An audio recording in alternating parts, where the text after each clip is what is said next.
Hello बच्चों। तो चलिए इस प्रश्न को पढ़ते हैं। परवलय वाई स्क्वायर बराबर 4ax के उस भाग का क्षेत्रफल ज्ञात कीजिए जो x अक्ष नाभिलंब तथा कोटि x बराबर 2a के मध्य स्थित है। तो यहाँ पर देखो एक परवलय है वाई स्क्वायर बराबर 4ax, हमें उसके उस भाग का क्षेत्रफल ज्ञात करना है जो x अक्ष नाभिलंब और कोटि x बराबर 2a के मध्य स्थित हो। तो प्रश्न में आगे बढ़ने से पहले इस प्रश्न से संबंधित जो मुख्य अवधारणा है उसकी हम चर्चा कर लेते हैं। तो देखो मुख्य अवधारणा, यहाँ पर देखो हम एक समाकलन का सूत्र पता होना चाहिए कि x की घात n का जो समाकलन है x के सापेक्ष क्या होता है, x की घात n प्लस एक बट्टा में n प्लस एक प्लस में समाकलन का चर c, जहाँ पर ये जो n है ये कोई भी अचर हो सकता है माइनस एक के अलावा। ठीक है, तो अब देखो हमें किसका क्षेत्रफल ज्ञात करना है। अगर हम देखें तो परवलय है वाई स्क्वायर बराबर 4ax। तो अगर यहाँ पर चित्र बनाने का प्रयास करें हम, तो ये तो मान लिया हमने y अक्ष है, ठीक है, और इस प्रकार का हमने मान लिया कि x अक्ष है।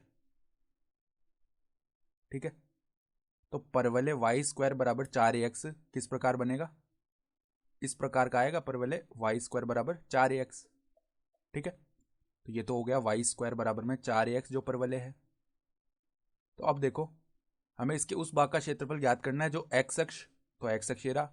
नाभिलंब, नाभिलंब क्या होता है, इसकी जो नाभि होती है, तो नाभि के निर्देशांक क्या आते हैं इसके लिए, 1,0 आएगा नाभि का निर्देशांक। ठीक है, तो यहाँ पे लिख लेते हैं हम, देखो नाभि का निर्देशांक आ जाएगा 1,0। तो ये जो नाभि है उससे यहाँ पे जो लंब रेखा ऐसे गुजरेगी, ठीक है, वो होगी उसकी नाभिलंब। तो ये हो गया इसका नाभिलंब। ठीक है, तथा इसकी कोटि x बराबर 2a, तो ये जो रेखा आएगी ये x बराबर a आएगी। ठीक है, और इसकी कोटि क्या होगी, x बराबर 2a। तो यानी कि अगर इस प्रकार का है ये परवलय, तो x बराबर 2a, देखो यहां पर इस प्रकार की एक रेखा आएगी। ठीक है, इस प्रकार एक रेखा गुजरेगी जो कि क्या हो जाएगी, x बराबर 2a। तो इस इन सभी भागों के जो बीच का भाग है उसका हमें क्षेत्रफल ज्ञात करना है। यानी कि देखो ये वाला जो छायांकित भाग कर रहे हैं हम, इसका क्षेत्रफल हमें इस सवाल में ज्ञात करना है, क्योंकि यही देखो परवलय x अक्ष, परवलय भी लेना है, x अक्ष भी लेना है और नाभिलंब भी लेना है और कोटि x बराबर 2a भी लेनी है। ठीक है, तो ये जो निर्देशांक है यहाँ पर 2a,0 आ जाएगा इस बिंदु का निर्देशांक। तो ये छायांकित भाग का जो क्षेत्रफल है वो हमें ज्ञात करके बताना है। तो अगर अभिष्ट क्षेत्रफल लिखें हम, तो देखो अभिष्ट क्षेत्रफल, अभिष्ट क्षेत्रफल बराबर में क्या आएगा, हम जानते हैं क्षेत्रफल y dx होता है, तो वाई स्क्वायर का मान 4ax दिया हुआ है सवाल में। ठीक है, तो अगर हम यहाँ से y का मान निकालें, वाई स्क्वायर बराबर 4ax है, तो अगर y का मान निकालें तो क्या आ जाएगा, 2 वर्गमूल में ax। ठीक है, ये लिख सकते हैं y की जगह। तो y dx लिखना है, तो यहाँ पर देखो समाकलन, और कहाँ से कहाँ तक, देखो x निर्देशांक a से 2a तक जा रहा है, तो a से 2a और y का मान कितना है, 2 वर्गमूल ax dx। ठीक है, ये हो जाएगा क्षेत्रफल। तो 2 वर्गमूल a जो है वो तो अचर है, तो ये तो समाकलन के बाहर आ गया, तो 2 वर्गमूल a तो बाहर आ गया और अंदर क्या बच गया, वर्गमूल x, यानी x की घात 1/2 dx। a से 2a तक इसका समाकलन करना है, तो इसके समाकलन के लिए सूत्र लगा लेंगे हम, x की घात n का समाकलन का सूत्र। ठीक है, तो 2 वर्गमूल a ये तो बाहर आ गया, इसका मतलब क्या है, 2 a की घात 1/2 है इसका अर्थ। ठीक है, फिर देखो यहाँ पर x की घात 1/2 प्लस 1 किया तो 3/2 बन गया।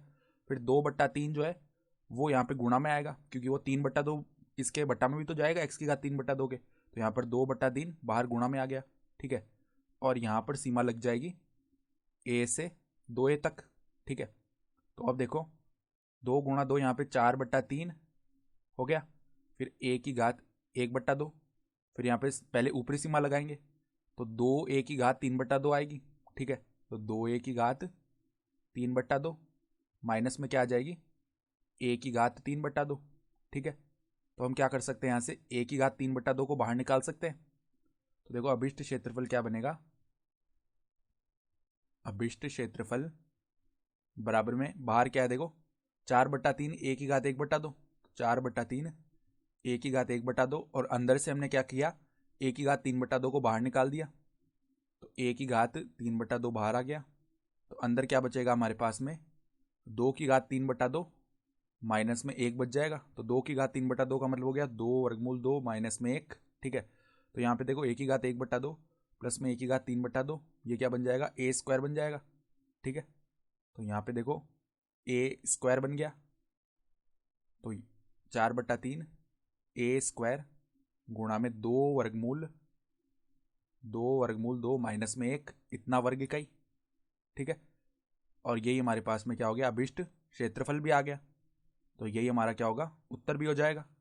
तो आशा करता हूँ कि आपको ये प्रश्न समझ में आया होगा। धन्यवाद।